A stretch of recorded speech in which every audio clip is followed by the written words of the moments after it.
சாய் பக்தர்களுக்கு என் அன்பு வணக்கங்கள். ஓம் சாய்ராம். என் அன்பு குழந்தையே, இன்று அவசரமாக உன்னை தேடி வந்திருக்கின்றேன். ஏன் தெரியுமா? ஒரு விஷயத்தை பற்றி உன்னிடம் பேசவே இன்று வந்திருக்கின்றேன். நான் சொல்வதை முழுமையாக, கவனமாக, பொறுமையாக கேள். இப்போது உன் துணையை சந்தித்து விட்டுதான் நான் இங்கே வந்திருக்கின்றேன். அவரின் மனதில் ஒரு சிறு குழப்பம் வந்துவிட்டது. உன்னை பார்க்க வேண்டும் என்று ஆவலுடன் இருந்த அவரின் மனதில் பற்றி ஒரு கலக்கம் வந்துவிட்டது. அது என்ன தெரியுமா? நான் போனால் என் துணை என்னை ஏற்றுக்கொள்ளுமா என்ற அந்த சந்தேகம் அவர் மனதில் வந்துவிட்டது. அவர் உன்னிடம் நடந்து கொண்டதையும் அவர் உனக்கு செய்த தீங்கும் அவர் மனதில் இப்போது நினைத்து கொண்டு சிறிய கலக்கத்துடன் இருக்கிறார்.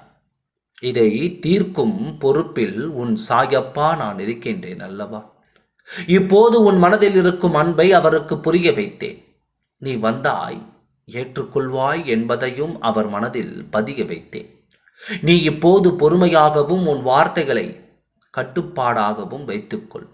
யார் வந்து உன்னிடம் பேசினாலும் உன் அவசரத்தால் உன் வார்த்தைகளை விட்டுவிடாதே குழந்தையே. உன் துணை உன்னை தேடி வந்தாலும் நீ பொறுமையாக இரு. அவரை நீ ஏற்றுக்கொள். உன் வாழ்வு சிறப்பானதாய் மாற உன் சாயப்பா உன்னுடன் இருந்து அனைத்தையும் நல்வழிப்படுத்துவேன். அவர் மனதில் ஏற்பட்ட குழப்பத்தை நான் தீர்த்து விட்டேன்.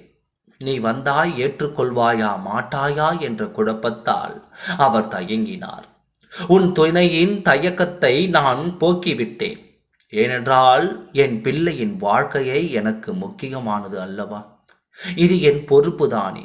அப்போது உன் சாயப்பாவால் நான் செய்ய வேண்டும் அல்லவா? அதை செய்துவிட்டேன் குழந்தையே. அங்கு அவருக்கு வாக்களித்த பிறகுதான் இப்போது உன்னிடம் நான் பேச வந்திருக்கின்றேன். உன் துணை உன்னை தேடி வந்தால் நீ பொறுமையாக, அன்பாக இரு. அன்பால் அனைத்தையும் வெல்லலாம். இந்த ஜகத்தை ஆளும் வல்லமை அன்புக்கு உள்ளது. அன்பு ஒன்று இருந்தால் அனைத்திலும் நீ வெற்றி பெற்று விடலாம். அதனால் எப்போதும் நீ பொறுமையாகவும் அனைவரிடத்திலும் அன்பாக பழகு. ஒருவன் கோபப்படுகிறான் என்றால் அவனை சுற்றி எந்த மனிதர்களும் இருக்க மாட்டார்கள். வெறுமை மட்டுமே அவனை சுற்றி இருக்கும். ஆனால் அன்பாக பழகும் மனிதரிடம் அவனை சுற்றி பல அன்புகள் இருக்கும். அவன் வாழ்வில் வெறுமை என்பது வராது. அன்பு ஒன்று இருந்தால் அனைத்திலும் வெற்றி பெறுவாய்.